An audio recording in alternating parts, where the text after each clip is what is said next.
Good morning. Welcome to Talking Bull. It's Steve and Jamie here this morning. Sorry, Jamie, I didn't add you in there. Don't know what happened there. That's all right. Monday, the 15th of August, halfway through the month of August and the holidays. And Joe's back on Wednesday, and we're going to dive in to what's happened over the weekend. Are we going to mention football? I don't know if we're going to mention football, are we? Joe would I be do like hope not. jumping about, wouldn't he, at the moment? I He don't know if we would. can mention football for you though, Jamie, can we? Yeah, well, I've always said Brentford are a really strong team with a really good Good manager, good heads. squad. Yeah, let's Great move on quickly. tactics. hmm Yeah, yeah, something not quite right there, and it hasn't been for a long while. We've talked about it before, but yeah, shocking result for Man United. Yes, not great. Yeah. Okay. Nothing more to say. Move away. Absolutely Move not. away. Look away. Let's take a look at the news headlines that we picked up, focusing really at what happened Friday, maybe, and over the weekend.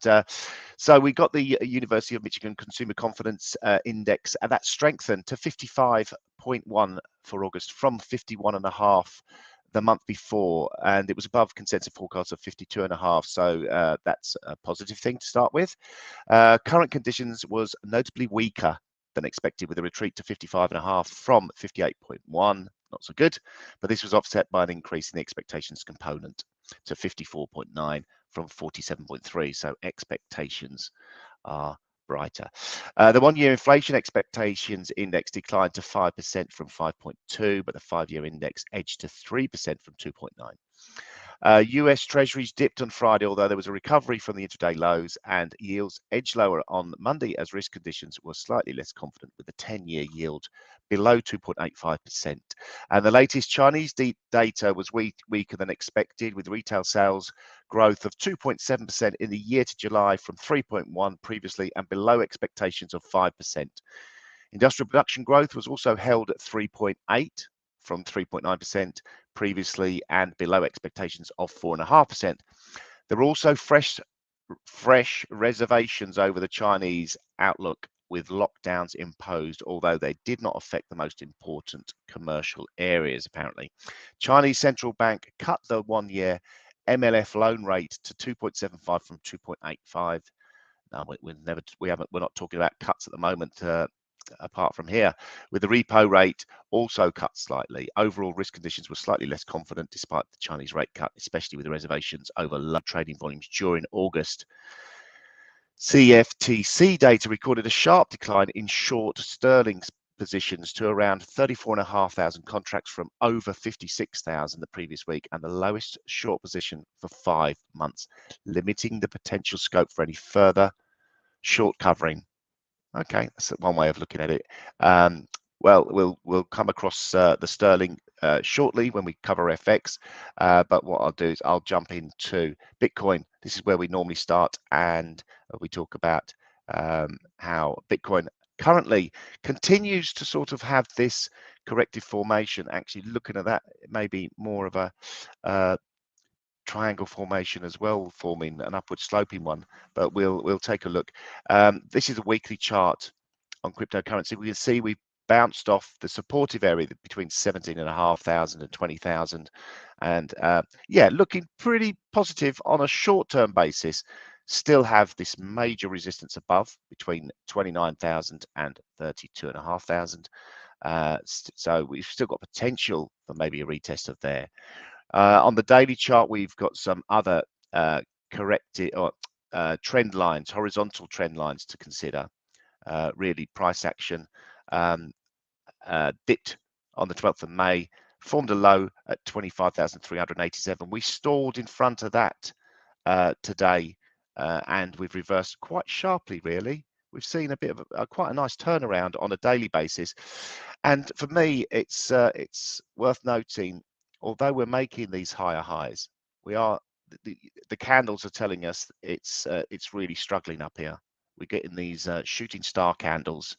There's three of them there, fourth one here, a hanging man candle in between. So the candlesticks are really screaming out for an end to this rally that we're seeing. So what I wanted to do is just like see if we can draw some a quick little trend line, taking this point here, this is a little bit sharper, and looking at this point here. So you're getting this pennant. I don't know really what to call it. It's a triangle of some sort, but it's not really a standard triangle. And you're getting, obviously this is moving up with the 21-day moving average, this little trend here.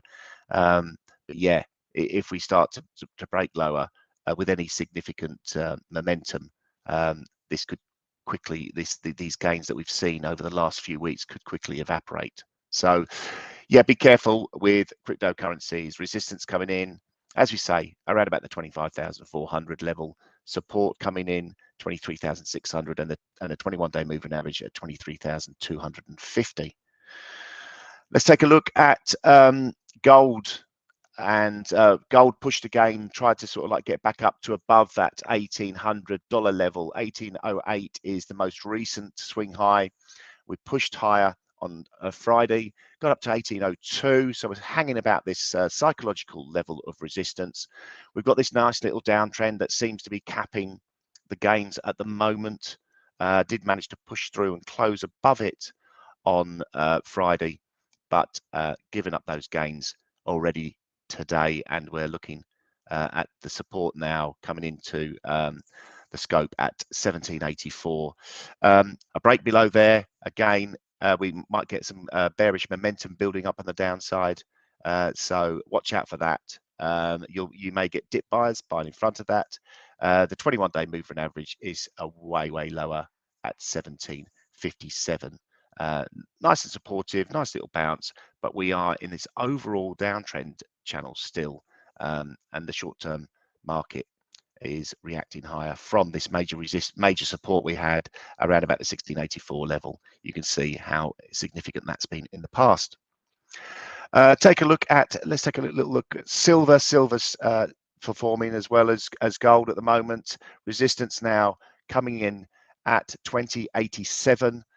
Really nice positive day Friday price action wise. Support at 2025, and we haven't quite given up as much of the gains as the gold has. We've only given up 50% of them at the moment, trading around 2057. So that silver is holding a little bit better.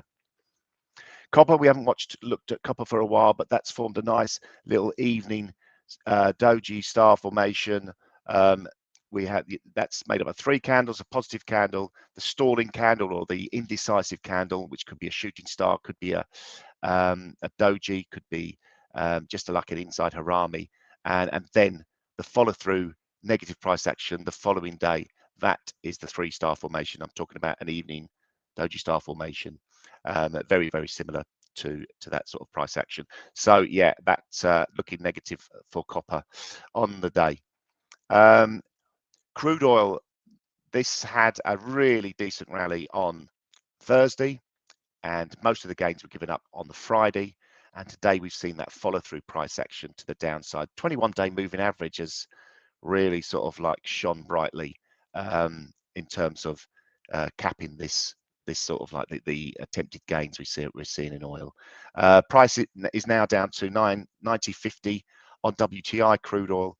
On Brent, Brent crude oil, we sort of see the similar sort of price formation and price action, but that's trading at almost a $6 premium now to the WTI crude oil. 96.40 trading now, but the same sort of thing. The reaction lower after trying to break above the 21-day moving average, and further downside potential in oil as we go into the week.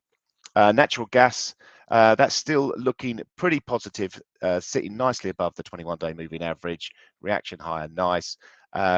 Thursday, well, most of last week we spent rallying in natural gas, although it did top out around the just below the $9 level. Formed a bit of a doji candle on Friday, and we're seeing slightly negative price action. But overall, that is a little bit more bullish than the crude oils. Take a look now at indices. Let's look at S&P first, and that's punched even higher on. Let's get rid of that channel, the upward moving channel. Punched even higher through some the 61.8% Fibonacci retracement level that's drawn from the swing high of the 29th of March all the way down to the lows we saw in June.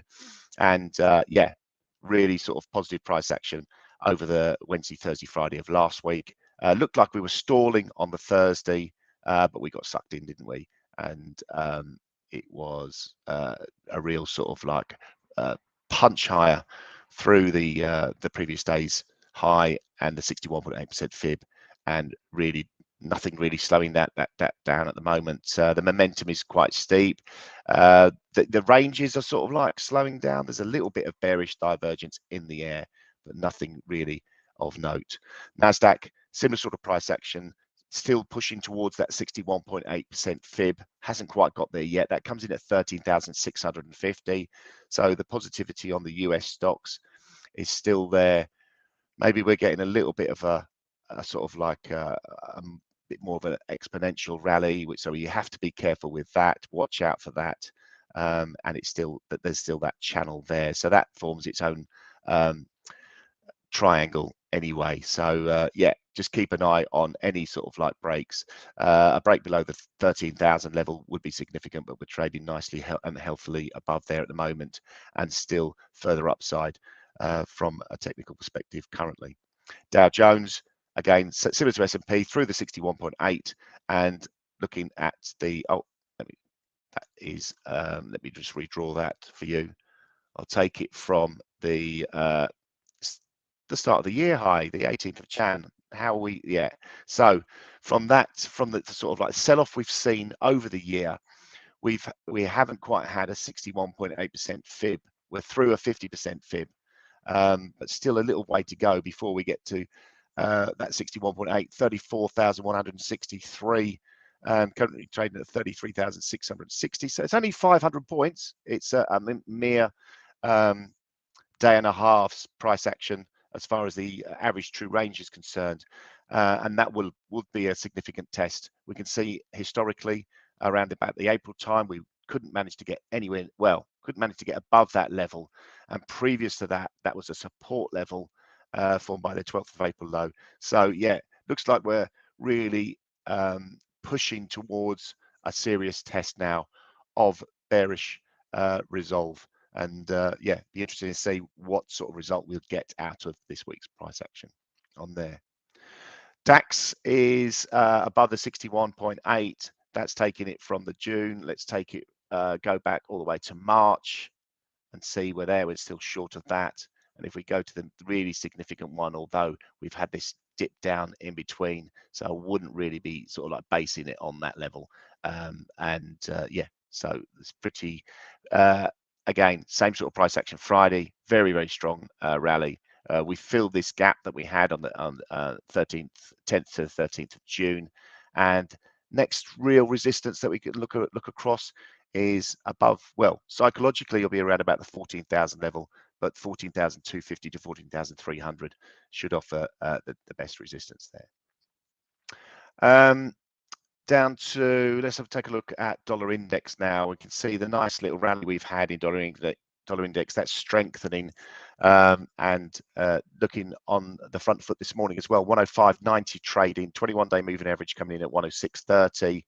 But yeah, really positive turnaround. Almost call that a morning star formation as well on the daily chart. So looking to push higher on dollar stronger. That will obviously have the opposite effect on euro dollar. So we've got some interesting levels, and we were talking about the sterling short position as well.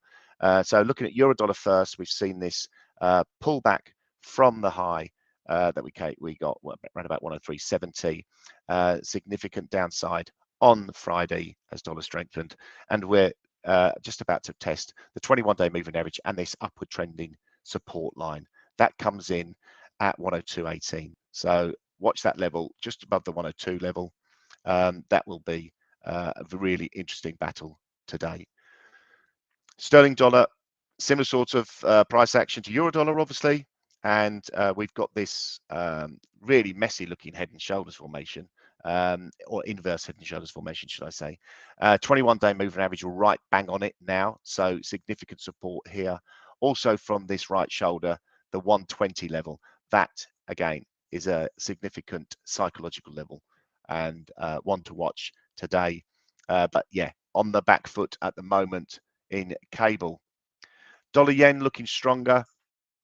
That as is back to where it closed on Friday, so looking really nice after this nice little turnaround following the bullish hammer, further upside, and yeah, we're looking at that moving higher on the day.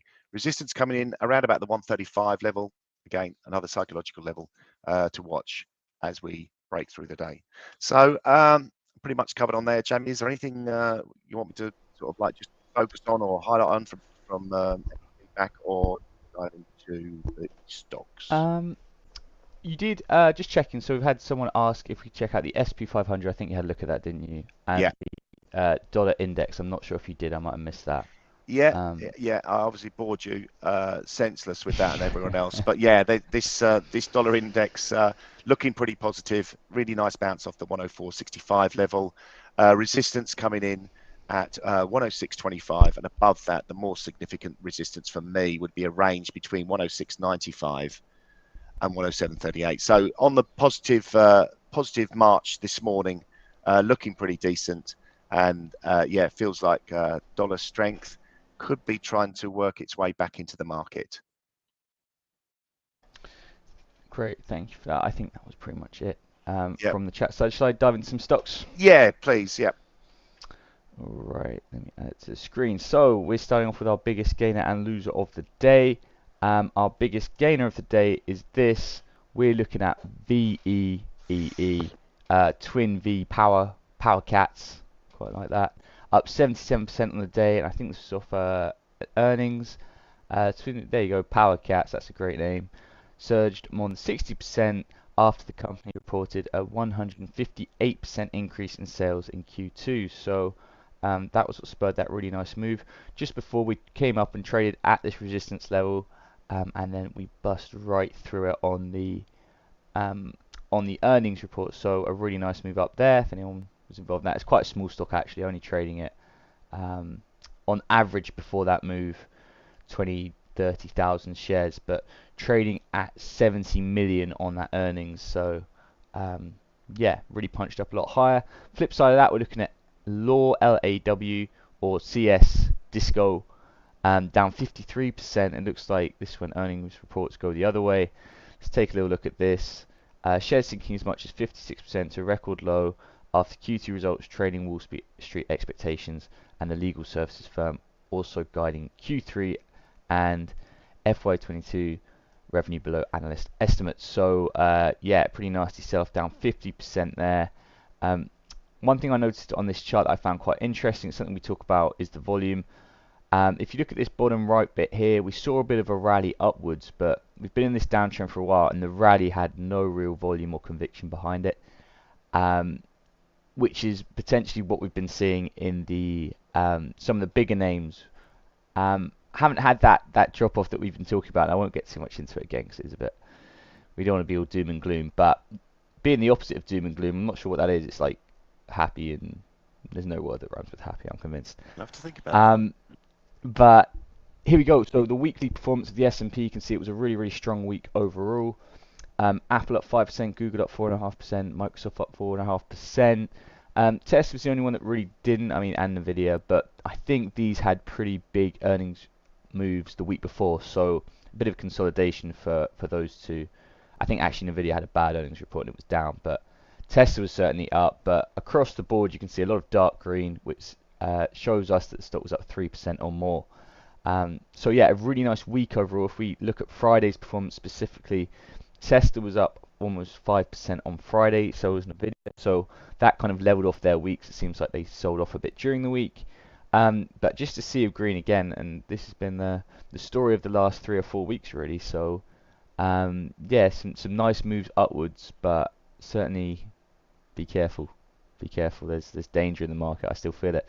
Looking at Apple though first, we've had this pretty vertical climb since middle of June really. I mean, there's barely been any selling pressure, and we've got a load of gaps open on the downside.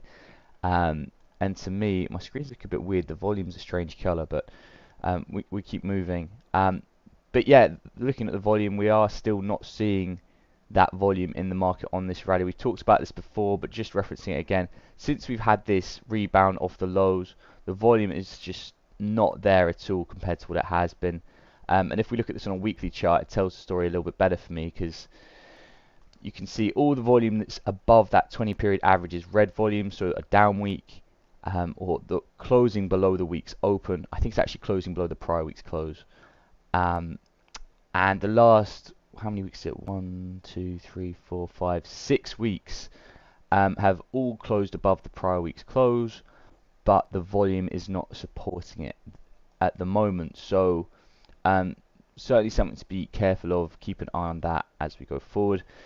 Let's look at a few more. We've got AMC here. We had a bit of a squeeze last week. This is actually down 4% on Friday, but that was off the back of, I mean, this is quite difficult price action to do much with technically. It's just good to have those support and resistance levels, because we had that squeeze off earnings, that doji candle, we saw this bullish hammer almost coming back down to this support level, not quite getting there, gapped up, then gapped up again and closed down. So it's quite choppy at the moment, as it usually is around these squeezes. It's a little bit unpredictable, but worth keeping an eye on. Coinbase I want to have a quick look at. So we had this really nice move as well. That was off the back, I think, of that those court proceedings, which I'm not really sure where they're at the moment, but I think it was going well for Coinbase. And they had a merger with an institutional thing over something else. But yeah, a really nice move up. Potential for a bit of a bullish flag forming here. So if we take the low to the high, extrapolate that out, we're looking at something like that if this flag does play out and we do get a measured move. Really, I mean, you know, you can interpret some of these patterns in different ways, but for me, it's a lot of buying interest. You see a real push high. We've had those two gaps up, a bit of a consolidation, and potentially there'll be another move high off the back of that. So that's the psychology behind it, and we'll keep an eye on that. Coming back down to this resistance here, so potentially not a bad place to set some good risk-reward longs there. What else we've got? Disney. We checked this out. I think we looked at this on Thursday, or maybe we didn't, because I wasn't here on Friday, but we had this earnings report, and that was after the close on Wednesday, I think. But gapping up really nicely, finally getting a bit of buying pressure in the market. We look at this on a weekly chart. Look at that, finally we're getting some green volume on the upside. So a really strong close for Disney after a pretty tough 2022. But potentially a bit of a turnaround here, because this volume is what I like to see supporting the move up. So we'll keep an eye on that. But yeah, a nice close to the week for Disney. What we're looking at here, Fiverr seems to be coining here at this resistance level. We've been chopping this channel for a little while. Weekly chart, not too much to take away from that, honestly. But I mean, there were two resistance here. I've got the longer one highlighted, but there was also resistance here, which could have been a nice area to potentially try and get long on as well. So a bit of an inverse head and shoulders too. On Fiverr, what we can look at now, Microsoft. It's powered through all these resistances that we've seen. Again, something to just be a little bit careful on. Just not a lot of volume now. I know we had that earnings report, which really did spike the volume, but the last couple of weeks, if we look at this on a weekly chart, not too much behind these moves upward here. And the volume overall, if we separate this out, look at this weird little lines I've got. The volume has been coming down here, so something to just keep a bit of an eye on. At that resistance now, Microsoft. Micron, we haven't had a look at this for a while. We had that pretty extensive sell-off, and we are coming back to this previous support level, which should now act as resistance. So yeah, keep an eye on that. Pretty key level for Micron here, at about $66, give or take. Novavax, not too much more to say after that gap down on earnings. Let me see if I can zoom in. Here we go. Just a bit of a consolidation here, but still bias is the downside for me. A lot of big volume down days. So yeah, not doing enough to show me a turnaround there at the moment. Nvidia, we checked this out last week with the potential of a bit of an inverse head and shoulders forming, and the price action we got towards the end of last week suggests that this could be completed. Certainly heading back towards that resistance we've got at about 194, 195. But looking pretty good to me. Not great. We did have that gap down. That was what I was referring to earlier. We have earnings coming up on the 24th, so that is next Wednesday. That could be the catalyst that really punches this one forward or sinks it lower. So keep an eye on that. Good to have those earnings dates in your calendar. couple more look at Pinterest. Again, we're at this resistance similar to Fiverr. Pretty tight price action here. We'll see if we can get a breakthrough resistance at some point this week. We had a look at Plug Power last week too. One of our viewers suggested we look at this, and we saw we've got this real downtrending resistance line here. We did get a bit of selling, but bought back up on the Friday. Would be expecting some more selling between this 29.50 and 32 area. That would be quite healthy price action to me, and again, that could be a bit of a inverse head and shoulders. That would be a bigger one that could be setting up on Plug Power. We've got a question here. Can you please explain? I'm trying to explain why decreasing volume and increasing price is a bearish sign. Yeah, do you want to take that one, Steve? I'm happy to take it. Yeah, no, you go ahead, Jamie. I'd sort of like, yeah, I can add to it if I think we need to, embellish Sure. it. Well, my interpretation of increasing price but increasing price but decreasing volume suggests to me that the rallies. So let me put up an example. We'll have a quick look at Apple. To me, this shows that it's not the institutions who are the big players that move the market. They're not behind this move upwards, and it's mainly the retail crowd. And the problem with that for me is that it's susceptible for that big, when the sellers do come back in, there's a lot of, I'm going to get myself in knots here, but with all this kind of like buying interest we've had, when the big sellers do come back in, it can be quite aggressive. We haven't seen that institutional support that we need to move it higher from a longer term perspective. So, I mean, Steve, you can probably add to that. It wasn't the best answer in the world, but no, it pretty much covers it really. So when markets rally and the volume is low, then markets are rallying maybe not necessarily for a supply and demand reason, but more of a technical reason. And the markets can rally on very small volume. If you get no one selling into a market, and buyers are coming in and they're looking to sort of like try and onboard or try and get some sort of stock into their portfolio.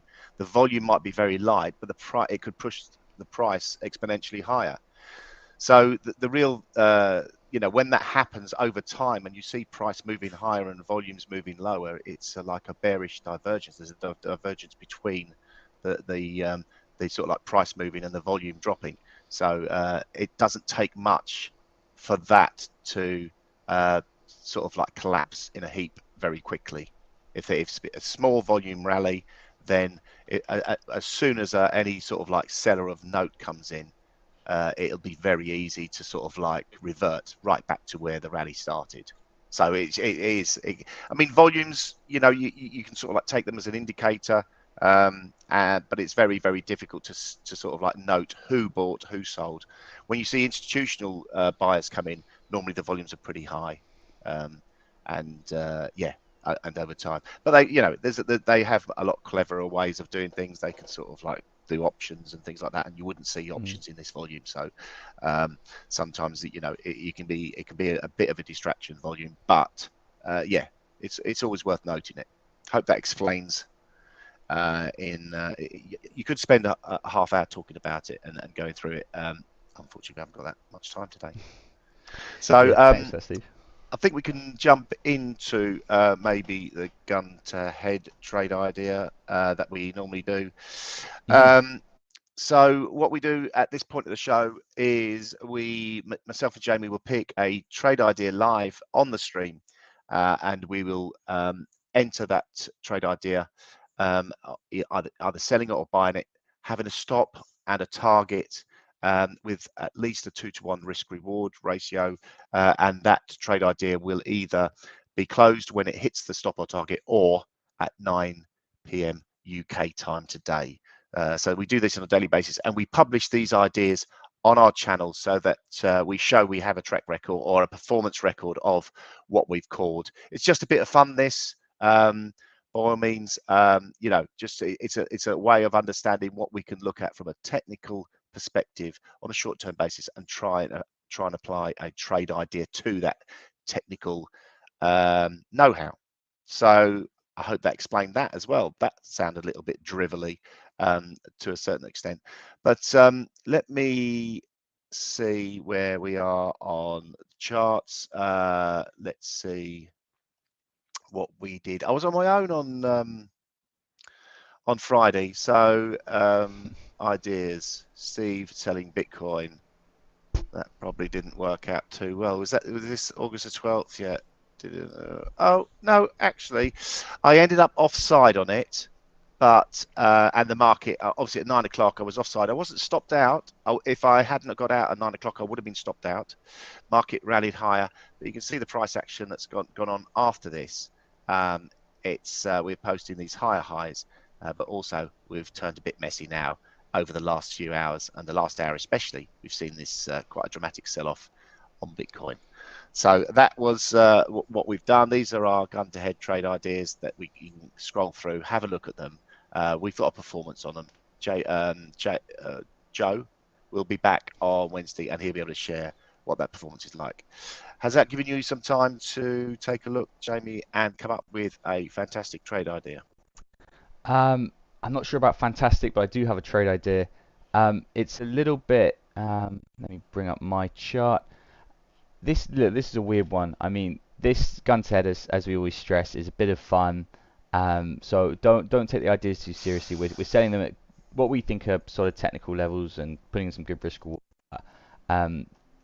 Yeah, I mean that's my preface for this, because all I'm looking at here, so I'm looking at a monthly chart on Euro against the Swiss, and I actually had a little look at this, I think last week or the week before.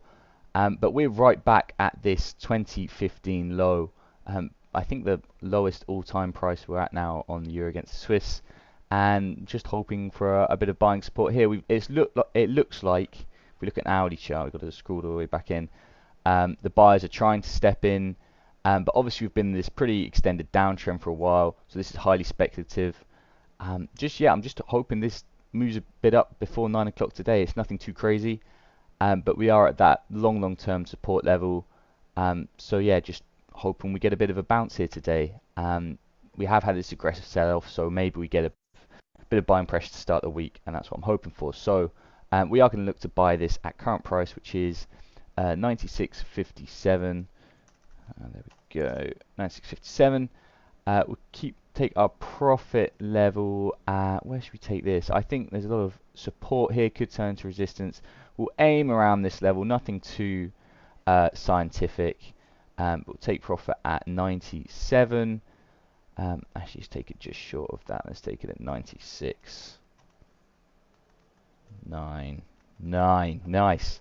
And we keep the stop pretty tight here, because if it does go much lower, then support's not holding, or it's not doing what I want to do today. So keep the stop just below these wicks we've seen today, at 96.44.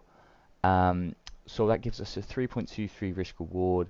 Like I say, very speculative. We're going against the main trend here, but looking for a bit of a bounce on Euro versus Swiss today. Lovely, nice one, mate.